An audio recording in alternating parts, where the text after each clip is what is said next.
Very good morning to all my dear friends. मैं हूं Prashant Mavani. I hope you doing good. आज 12 नवंबर 2021 है और दिन है फ्राइडे। आज के लिए आपका पहला प्रश्न जो है वो ये है कि वो कौन सी फाइनेंशियल टेक्नोलॉजी कंपनी है जिनको फिनटेक कहते हैं। फिनटेक कंपनी का नाम बताइए जिनके इनिशियल शेयर का जो सेल है ये फुल्ली सब्सक्राइब्ड हो गया। चार ऑप्शंस आपकी स्क्रीन के ऊपर हैं। आज हमारे टेबल के ऊपर हैं चार इंपॉर्टेंट आर्टिकल्स, फिर फाइनेंशियल न्यूज़ देखेंगे। तो प्लीज़ मेक श्योर कि आप इस लेक्चर को दूसरे स्टूडेंट्स के साथ शेयर ज़रूर करें अगर आप यूपीएससी की प्रिपरेशन कर रहे हैं। तो स्टडी आईक्यू की टीम ने मिलकर एक complete online smart course design किया है। स्मार्ट कोर्स के बहुत सारे इंटरेस्टिंग फीचर्स हैं। डेमो वीडियो अगर आप देखना चाहते हैं, प्राइस के बारे में ज़्यादा जानना चाहते हैं, सब्जेक्ट्स कौन कौन से कवर हुए हैं, ये सारी इन्फॉर्मेशन आपको हमारी वेबसाइट या फिर हमारे मोबाइल ऐप के ऊपर से मिल जाएगी। तो आज ही डाउनलोड करें स्टडी आईक्यू का मोबाइल ऐप। डियर फ्रेंड्स, आप अपनी स्क्रीन पर देख सकते हैं कि बहुत ज़्यादा बारिश होने की वजह से ये जो शहर है इसका नाम है चेन्नई। तमिलनाडु का कैपिटल है, एक इंडस्ट्रियल सिटी है और देखिए इसकी हालत क्या हो गई। द प्रॉब्लम इज़ कि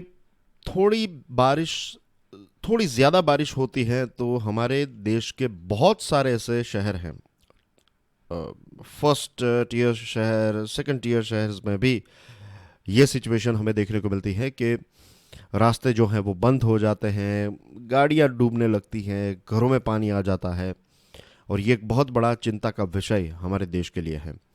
चेन्नई की सिचुएशन को थरोली एनालाइज करते हैं और सिर्फ जियोग्राफिकल पॉइंट ऑफ व्यू से नहीं, सेकंड आर्टिकल जो है उसमें हम देखेंगे कि कैसे इकोनॉमिकल पॉइंट ऑफ व्यू से भी ये एक बहुत ही बुरी खबर है। सीजन ऑफ फ्लड्स, ये द हिंदू का आर्टिकल है। ये जो सिचुएशन हमें देखने को मिली है ये 2015 में, मुझे याद है 2015 में भी चेन्नई में इस प्रकार की सिचुएशन हुई थी। उस टाइम पर बहुत सारे आर्टिकल्स जो हैं वो अलग अलग न्यूज़पेपर्स में हमें पढ़ने को मिलते थे और अगेन ये सिचुएशन हमें देखने को मिल रही है। बीच में हमने केरला के कुछ शहरों के बारे में न्यूज़ पढ़े, मुंबई के न्यूज़ आए थे और दूसरे ऐसे अलग अलग सिटीज़ हैं उनके भी न्यूज़ हमें पढ़ने को मिले थे। चेन्नई एक कोस्टल मेट्रोपोलिस है।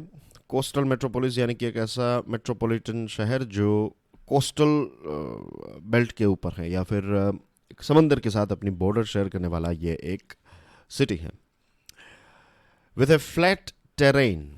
अब इसकी टेरेन जो है ये फ्लैट है। फ्लैट मतलब कि एक टेबल की तरह फ्लैट है। अगर थोड़ा बहुत हिली रहता तो होता ये कि बारिश आती और सारा पानी जो है वो शायद समंदर में चला जाता, लेकिन फ्लैट टेरेन होने की वजह से पानी जो है वो यहाँ पर भर जाता है और फिर ये वाली सिचुएशन हमें देखने को मिलती है। ये कुछ बेसिक चीज़ें हैं जो हम सब समझ सकते हैं। 7 नवंबर लास्ट संडे इतनी ज़्यादा बारिश हुई, 21 सेंटीमीटर की बारिश जो है वो बहुत ही कम समय में हुई और इसकी वजह से पूरा एडमिनिस्ट्रेशन जो है ये एक बहुत बड़ी सरप्राइजिंग बारिश थी। ये एक बहुत ही कम समय में बहुत ज़्यादा बारिश हुई और इसकी वजह से पानी भर गया और ये दिखाता है कि हमारे सिटीज़ जो हैं ये कितने वल्नरेबल हैं। थोड़ी ज़्यादा बारिश आ जाती है और हमारे शहर जो हैं वो चॉक होल्ड हो जाते हैं या फिर बंद हो जाते हैं। दूसरी जो चीज़ हुई ये हुई कि अभी ये बारिश ख़त्म हुई और चीज़ें जो हैं वो बैक टू नॉर्मल होने वाली थी, तभी थर्सडे के टाइम पर बे ऑफ बंगाल में हमें डिप्रेशन देखने को मिला और इसकी वजह से बहुत सारे एरियाज़ में बारिश हुई। अगेन फिर से बारिश हुई और फिर से ये पानी वाली सिचुएशन हमें देखने को मिले। फिर कुछ दूसरे एरियाज़ हैं जो सबर्बन एरिया है चेन्नई के, जैसे कि तंबारम, रेड हिल्स, यहाँ पर 22 सेंटीमीटर की बारिश हुई। तो यहाँ पर भी यही फ्लड लाइक सिचुएशन जिसको हम कहते हैं सिटी फ्लड्स हमें देखने को मिले। In the last 4 days, other parts of the state too were at the receiving end of the monsoon. पिछले 4 दिनों की बात करें तो तमिलनाडु में अलग अलग शहरों के अंदर ज़्यादा बारिश होने की वजह से सिटी फ्लड की सिचुएशन हमें देखने को मिली। एक राज्य के लिए एक बहुत बड़ा नुकसान है, हमारे देश के लिए भी ये एक बहुत बड़ा नुकसान है। इसको हम नेक्स्ट आर्टिकल में देखेंगे। नागापट्टिनम जो एक बैकवर्ड एरिया है कावेरी डेल्टा का, वहाँ पर 31 सेंटीमीटर बारिश हुई एक दिन में। तो इतना पानी जो है वो क्यों भर जाता है? ज़्यादा बारिश होने की वजह से? Yes, one one reason is that कि एक साथ एक कम समय में एक जगह के ऊपर बहुत ज़्यादा बारिश होने की वजह से ऐसी सिचुएशन हमें देखने को मिल सकती है। एक और शहर मुझे याद आ रहा है, हैदराबाद में ऐसी सिचुएशन हमें इस साल देखने को मिली थी। The crux of the problem is the issue of drainage. आज से 3-4 साल पहले मुंबई की जो सिचुएशन हुई थी कि बारिश ज़्यादा हुई थी, हाई टाइड थी। अब कोस्टल सिटीज़ में ऐसी भी सिचुएशन होती है जब हाई टाइड होती है। हाई टाइड के टाइम पर समंदर का पानी जो है, because of moon, and I am sure आपने इस चीज़ को पढ़ा होगा, ग्रेविटेशनल पुल जो होता है मून का, इसकी वजह से high tide and low tide, ये सारी स्प्रिंग टाइड, ये सारी चीज़ें चलती रहती हैं। तो एक तरफ अगर हाई टाइड है तो ऑलरेडी समंदर का पानी जो है वो थोड़ा और ज़्यादा बढ़ चुका है, या फिर सिटी की तरफ और ज़्यादा आगे आ चुका है, ऊपर से ज़्यादा बारिश हो रही है, और ऊपर से आपकी जो ड्रेनेज सिस्टम है ये ब्लॉक्ड है। तो पानी जो है वो कहीं पर जा नहीं सकता। एक प्रकार से आपका सिटी जो है वो एक प्रकार का पौंड बन जाता है। अब चेन्नई की बात करें, नागापट्टिनम की बात करें, तो यहाँ पर जो ओपन स्पेसेस हमारे शहरों में पहले थी, ये ओपन स्पेसेस अब धीरे धीरे श्रिंक होती जा रही है। हर शहर की ये सिचुएशन है कि पहले हम कहते थे कि शहर इतना ही था। आई एम श्योर आप में से बहुत सारे लोगों ने ये चीज़ भी सुनी होगी कि आपके कोई रिश्तेदार या फिर दोस्त जो हैं वो पहले जिस एरिया में रहते थे, वो एरिया आज से 10 साल पहले वे सारे एरियाज जो हैं उनको कहा जाता था कि ये सबब का पार्ट हैं, ये बहुत ही दूर हैं। लेकिन आज ये सारे जो एरियाज़ हैं, ये सबब एरियाज़ जो थे आज से 10 साल पहले, वो सिटी के सेंटर में आ चुके हैं, और नए सबब एरियाज़ जो हैं वो सिटी का पार्ट बनते जा रहे हैं। तो ओपन स्पेस जो है वो कम होती जाती है, तो बारिश का पानी कहीं पर जा नहीं सकता है। This is one reason. The gap between the coverage of the drains and that of sewer lines, इसके बीच में भी गैप होने की वजह से पानी जो है वो उसका फ्लो, एक्स्ट्रा पानी का फ्लो जो है वो नहीं हो पाता है। ड्रेन्स और सिवर नेटवर्क्स जो हैं ये बहुत ही पुराने हो चुके हैं कोर एरियाज़ में, तो इसकी वजह से भी ज़्यादा पानी भर जाता है। और दूसरी जो चीज़ है जो मुंबई में हुई थी, मुंबई में जब आज से जो 2-3 साल पहले वाला एग्जांपल मैंने आपको दिया, तो वहाँ पर ऐसी सिचुएशन हुई थी कि वहाँ पर गटर सिस्टम और ये सारी चीज़ें तो सही थी, लेकिन इतना प्लास्टिक वेस्ट उसमें फंसा हुआ था, इसकी वजह से बहुत सारी ऐसी लाइंस जो हैं वो ब्लॉक हो चुकी थी। और this was one of the main reason.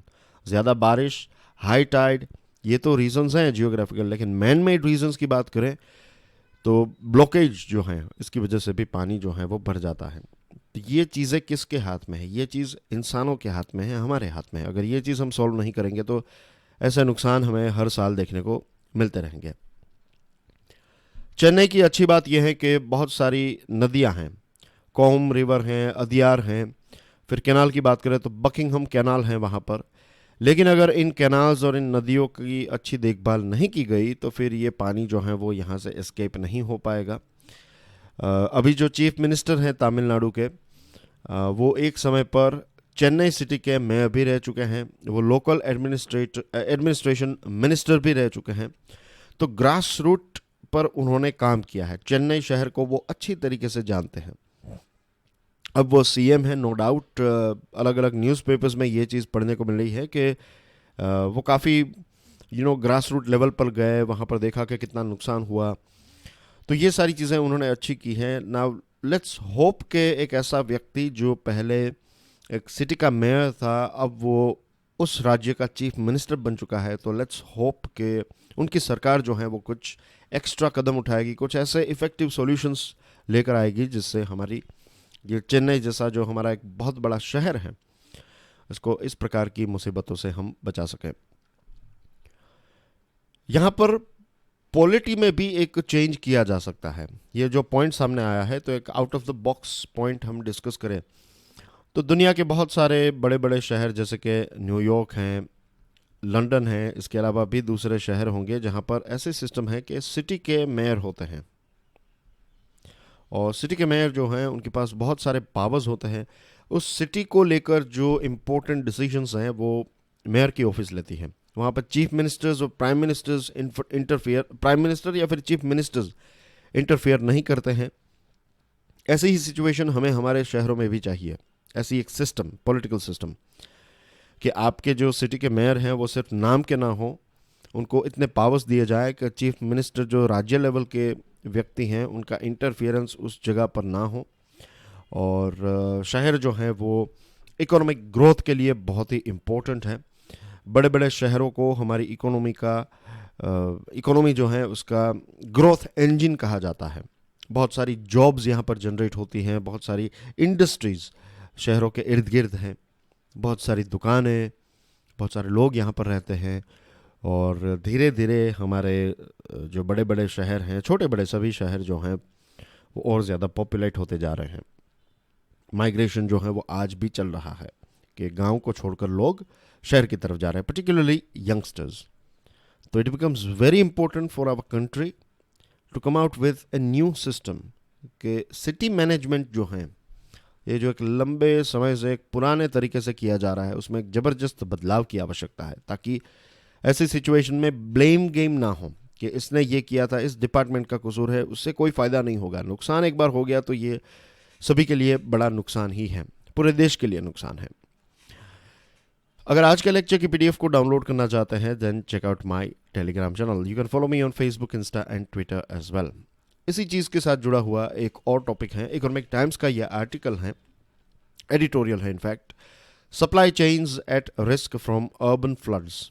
पूरी सप्लाई चेन डिसरप्ट हो जाती हैं जब ऐसे बड़े शहरों में अर्बन फ्लड्स होते हैं। ये चीज़ हम सब जानते हैं कि क्लाइमेट चेंज की वजह से या तो शहरों में ज़्यादा पोल्यूशन है। कल ही मेरे एक कलीग आदर्श गुप्ता ने एक वीडियो लॉन्च किया हमारे प्लेटफॉर्म के ऊपर, स्टडी IQ के ऊपर, और आप देखेंगे कि दिल्ली जो है हमारा नेशनल कैपिटल, उसमें कितना ज़्यादा पोल्यूशन है। ये कॉमन नॉलेज है, वी ऑल नो कि बहुत ज़्यादा पोल्यूशन है। बहुत सारे लोगों की मृत्यु हर साल पोल्यूशन की वजह से हो रही, बहुत सारे लोग बीमार है बिकॉज ऑफ पोल्यूशन। फिर इस प्रकार के साइक्लोन्स का आना, कहीं पर बहुत ज़्यादा बर्फ़ गिरना, कहीं पर बहुत ज़्यादा बारिश होना, कहीं पर सूखा होना, कहीं पर जंगलों पे आग लग रही है, अर्बन फ्लड की सिचुएशन नज़र आ रही है। सारी चीज़ें इसलिए हो रही है क्योंकि एटमॉस्फेरिक कंडीशन जो है वो और ज़्यादा गर्म होती जा रही है, और इसकी वजह से रेनफॉल की पैटर्न भी चेंज हुई है। पहले रेनफॉल जो है वो जून, जुलाई, अगस्त, सितंबर, ये 4 महीने हैं, 4 महीनों की मॉनसून सीज़न होती है। तो इस मॉनसून सीज़न का ग्राफ ऐसे था कि धीरे धीरे जो है वो बारिश जून में स्टार्ट होती है, फिर जुलाई तक पहुंचते पहुंचते ये ग्रो कर लेती है, अगस्त से धीरे धीरे डाउनफॉल होता है, और सितंबर में धीरे धीरे मॉनसून सीज़न ख़त्म हो जाती है। ऐसी सिचुएशन थी।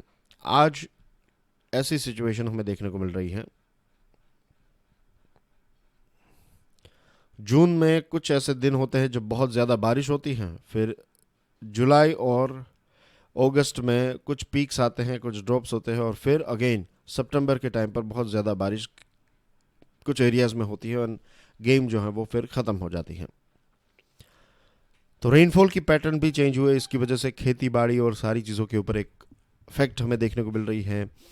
गुजरात की बात करें तो गुजरात के बहुत सारे रीजियंस में ज़्यादा बारिश होने की वजह से कॉटन का प्रोडक्शन कम हुआ है, कॉटन की फसल जो है ये बर्बाद हो चुकी है। The vast bulk of economic activity does happen in dense urban centers, and regular disruptions, including damage to civic amenities, possible deterioration of water quality, and very real risk of epidemics are totally avoidable. ये सारी चीज़ें avoidable हैं, ये सारी चीज़ों को हम दूर कर सकते हैं अगर हम सब एक मिशन के तौर पर इन चीज़ों के ऊपर काम करें तो। चेन्नई जो है ये ग्लोबल वैल्यू चेन और नेटवर्क का भी एक बहुत ही इम्पोर्टेंट पार्ट है। हमारे देश में मोटरसाइकिल्स, ट्रक्स, इसके अलावा भी बहुत सारे इंडस्ट्रियल पार्ट्स जो हैं और इंडस्ट्रियल प्रोडक्ट्स चेन्नई और उसके इर्द गिर्द में बनाए जाते हैं। जैसे मैंने आपको बताया कि एक बहुत ही इंडस्ट्रियल, स्टार्टिंग में मैंने आपको बताया कि बहुत ही एक इंडस्ट्रियल सिटी है हमारे देश का। तो जब ऐसा एक इंडस्ट्रियल सिटी फ्लड में फंस जाता है तब पूरी सप्लाई चेन जो है वो डिसरप्ट हो जाती है।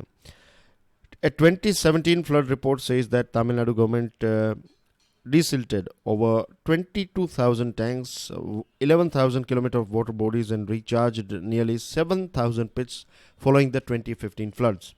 ये काम जो है वो काफ़ी अच्छा किया गया, इस बार भी होपफुली ऐसा ही काम किया जाएगा, लेकिन हमें हमारे पूरे ऑपरेशंस को और ज़्यादा मॉडर्नाइज करना होगा. जैसे मैंने आपको स्टार्टिंग में बताया, गटर सिस्टम और सारी चीज़ों को हमें क्लीन करना होगा, मेक श्योर करना होगा कि उसमें ब्लॉकेजेस और ये सारी चीज़ें ना हों, और राइट टाइम पर अगर हम एक्शन लेंगे तो इस प्रकार की सिचुएशन और इकोनॉमिक डैमेज से भी हम बच सकते हैं. Moving on to next item, how to play the Kabul game. Times of India का ये आर्टिकल है. डियर फ्रेंड्स, कल हमने बात की थी काबुल डिक्लेरेशन के बारे में, जो 8 देशों ने मिलकर, सेंट्रल एशिया के देश 5 देश थे उसमें, फिर रशिया था, ईरान और इंडिया, ये मीटिंग इंडिया में हुई. तो ये 8 देशों ने मिलकर अफ़गानिस्तान के बारे में डिस्कशन की, एक दिल्ली डिक्लेरेशन भी किया. और भारत की बात करें या फिर इन देशों की बात करें तो ऐसे 7 पॉइंट्स हैं जिसमें हम अफ़गानिस्तान की मदद कर सकते हैं. एक तो अफ़गान के लोगों को ह्यूमैनिटेरियन असिस्टेंस की आवश्यकता है. वहाँ पर सर्दियों का मौसम जो है वो स्टार्ट हो चुका है, तो खाने पीने की चीज़ें, पहनने के लिए कपड़े, ओढ़ने के लिए उनको हमें चादर देनी पड़ेगी. ये सारी चीज़ें जो हैं we have to provide them.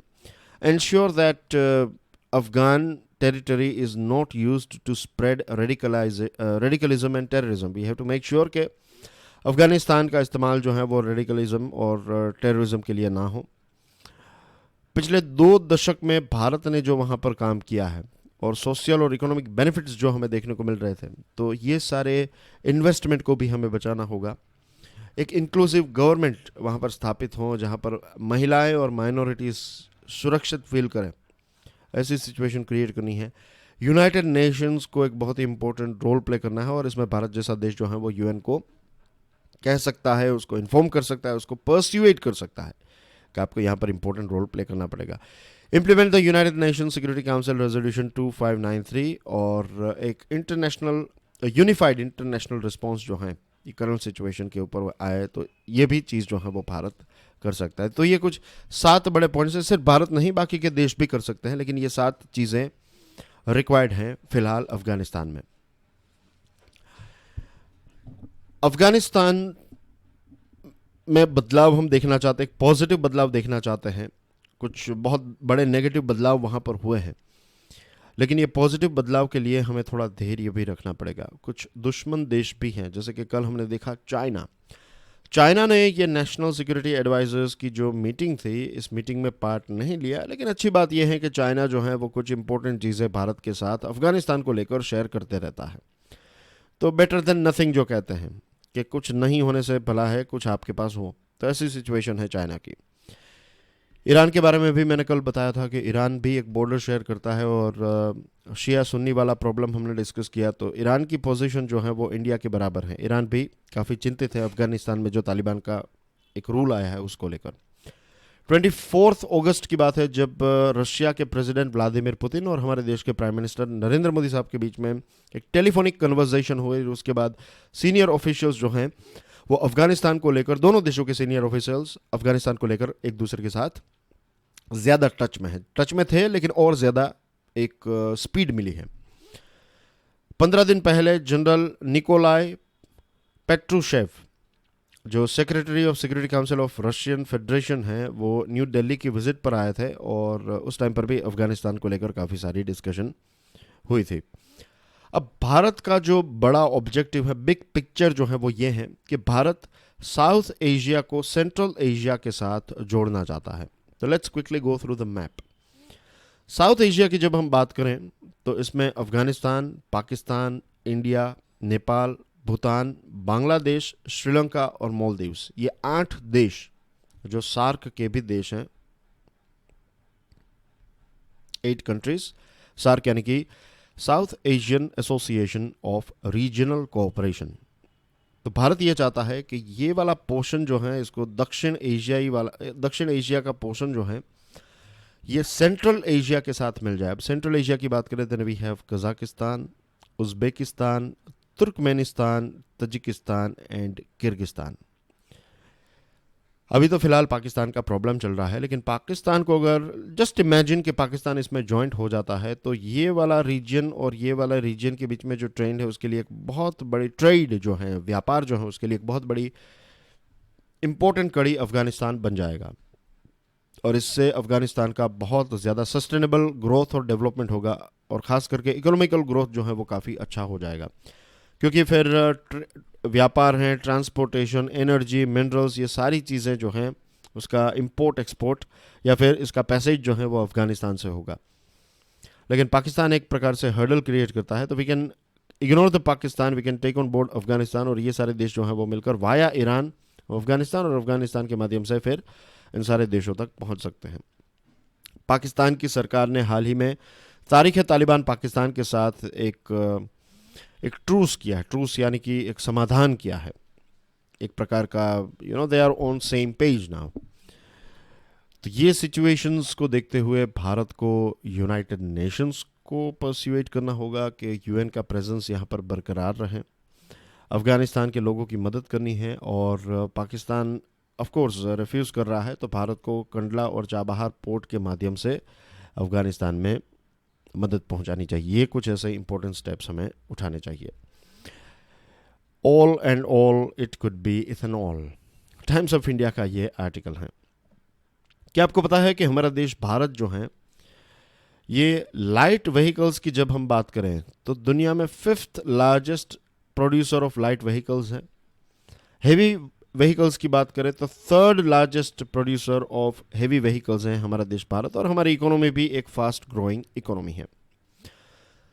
अब हमने देखा कि गवर्नमेंट ऑफ इंडिया ने इथेनॉल जो है इसका प्रोडक्शन और इथेनॉल का इस्तेमाल पेट्रोल पंप्स में, जो हम पेट्रोल हैं तो पेट्रोल में इथेनॉल ब्लेंड किया जाता है। फिलहाल ये 5% है। आई थिंक आने वाले कुछ सालों के अंदर 2024 तक ये 7% तक किया जाएगा, और धीरे धीरे इसको इंक्रीज़ किया जाएगा।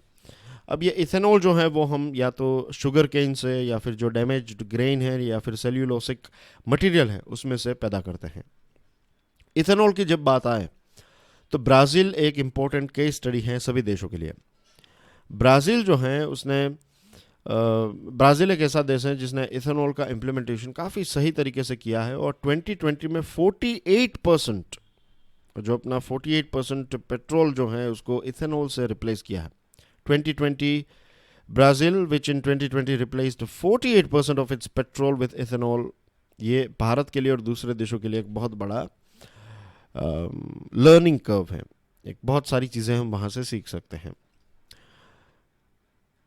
ब्राज़ील ने 27% जितना ये जो एनहाइड्रस इथेनॉल है, ये गैसोलीन यानी कि पेट्रोल के साथ मिक्स किया, और प्योर इथेनॉल जो है ये उनकी एक फ्लेक्स फ्लीट है, तो 86% जितना टोटल व्हीकल फ्लीट जो है वो इथेनॉल का इस्तेमाल करती है। तो इथेनॉल को बहुत ज़्यादा यूज़ कर रहा है ब्राज़ील, और 41,700 जितने पेट्रोल पंप्स हैं जहाँ पर, या फिर इथेनॉल पंप्स हैं जहाँ पर आपको इथेनॉल ईजिली मिल जाता है। बहुत सारे देश जो हैं वो इलेक्ट्रिसिटी के ऊपर या फिर ईवीज़ के ऊपर आगे बढ़ रहे हैं, तो ब्राज़ील एक ऐसा देश है जिसने इथेनॉल के ऊपर आगे बढ़ा है। और सिर्फ इथेनॉल नहीं, इलेक्ट्रिसिटी भी, एक ईवीज़ जो है उसके ऊपर भी होगा, लेकिन ईवी प्लस इंटरनल कंबशन जो हाइब्रिड व्हीकल्स हैं तो उसका परफॉर्मेंस काफ़ी सही रहता है, और जो एमिशन है वो भी काफ़ी कम रहता है। आज हम कुछ ऐसे ही मॉडल्स को पढ़ने वाले हैं। The most appropriate combination of motorization and transport energy will depend on the geography and characteristics of each country or region. क्या हर एक देश में गन्ना पैदा करना पॉसिबल है? The answer is no. तो हर एक देश में इथेनॉल का प्रोडक्शन इतना ज़्यादा नहीं हो सकता। तो जियोग्राफी एक बहुत ही इंपॉर्टेंट रोल प्ले करेगी। ब्राज़ील जो है एक ऐसा देश है जो ट्रॉपिकल कंट्री है, तो वहाँ पर ये सारे प्रोडक्ट्स जो हैं वो पैदा किए जा सकते हैं। दूसरी चीज़, क्या हर एक देश में इथेनॉल को सपोर्ट करने वाली गवर्नमेंट की पॉलिसीज हमें देखने को मिलेगी? The answer is no. तो ये जो इथेनॉल का सक्सेस है ये अलग अलग क्षेत्रों में अलग अलग लेवल पर हमें देखने को मिल सकता है, लेकिन ब्राज़ील और भारत की बात करें तो बहुत सारी चीज़ें हमारे बीच में कॉमन हैं। तो ब्राज़ील में जो चीज़ हुई वो चीज़ भारत में भी हो सकते हैं। That's why this article is interesting and promising. और एक आउट ऑफ द बॉक्स चीज़ें भी इसमें हैं, थोड़े दो तीन, एक स्लाइड के बाद हम कुछ इंटरेस्टिंग फैक्ट्स को भी देखेंगे। If public policy is interested in measuring only exhaust emissions, अगर किसी सरकार की पॉलिसी सिर्फ जो व्हीकल से निकलने वाला पॉल्यूशन है उसको ही कम करने वाली पॉलिसी है, अगर उतना ही लिमिटेड विजन है उस पॉलिसी का या फिर उस नीति का, तो होगा ये कि सरकार इलेक्ट्रिक व्हीकल्स को ज़्यादा प्रमोट करेगी, लेकिन आपके व्हीकल जो हैं, आपकी कार या फिर आपका मोटरसाइकिल पॉल्यूशन क्रिएट नहीं करेगा। लेकिन उस इलेक्ट्रिसिटी को जनरेट करने के लिए अगर आपने कोयले का इस्तेमाल किया है तो वो चीज़ आपको पता नहीं, आपको लगेगा कि यू आर ट्रैवलिंग ग्रीन, लेकिन आपकी इलेक्ट्रिसिटी का प्रोडक्शन जो है वो फॉसिल से हो रहा है, तो overall it's not green, it's in fact brown. If the policy assesses related emissions from energy generation to its final use, we will have a more complete well to wheel assessment. अगर energy generation से लेकर जो final उसका use है इसका assessment करने वाली अगर आपकी नीतियाँ है तो इसको कहते हैं वेल टू व्हील असेसमेंट। अब इसमें भी वेल टू व्हील में भी कुछ चीज़ें हैं जो हम और ज़्यादा कर सकते हैं। इसमें फॉर एग्जांपल यूरोप और यूएसए की बात करें तो well two wheel looks good, लेकिन उससे भी एक स्टेप आगे जो है वो ब्राज़ील गया है।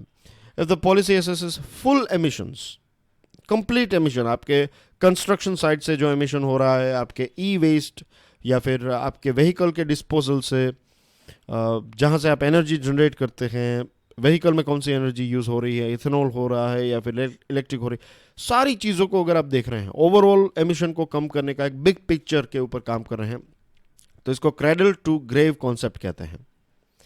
अब ये जो वेल टू व्हील असेसमेंट है या फिर वेल टू व्हील कॉन्सेप्ट जो है, तो यूरोप और यूएसए में वेल टू व्हील कॉन्सेप्ट के तहत पेट्रोल और डीजल व्हीकल्स पहले 122 से लेकर 150 gram of carbon dioxide equivalent पर किलोमीटर एमिट करते थे।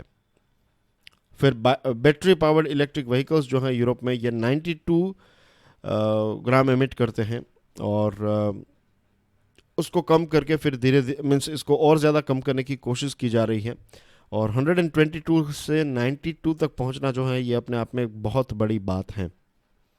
लेकिन जब हम ब्राज़ील की बात करें तो इंटरेस्टिंग फैक्ट इज़ कि जो 58 जो ethanol fuelled internal combustion engines हैं, तो ये 58 gram carbon dioxide per kilometre emit करते हैं, which is very low compare to even your electric vehicles, क्योंकि इलेक्ट्रिक व्हीकल के इलेक्ट्रिसिटी को जनरेट करने के लिए जो कार्बन एमिट होता है उसको कैलकुलेट किया जाता है।